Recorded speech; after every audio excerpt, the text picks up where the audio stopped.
ఆఖరికి నిన్నెవరు ఉద్ధరిస్తారు?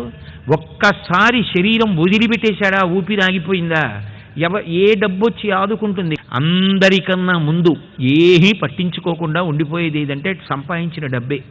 ఎందుకనంటే నేను ఇల్లు కట్టి ఇల్లు నాదండి ఇలా కట్టానండి, పదవి విరమణ చేసిన తర్వాత వచ్చిన డబ్బులతో ఇదిగో ఈ ఇల్లు కట్టుకున్నానండి అంటాను.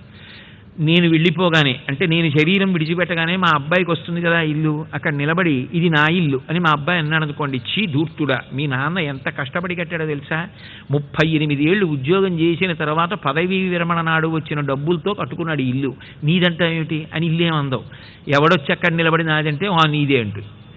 డబ్బు అసలందు, వాహనాలు అసలంలో, చనిపోయిన వాడిని తీసుకెళ్ళడానికి వెదురుకర్రలు పట్టరావడానికి కారు పట్టుకెడితే కారు ఏడుస్తుంది ఏమిటి, అయ్యో ఆయన కోసం వెదురుకర్రలు తేవలసి వచ్చింది నేనని, అదేం ఏడవదు. ఆఖరికి భార్య గుమ్మం వరకే, బిడ్డలు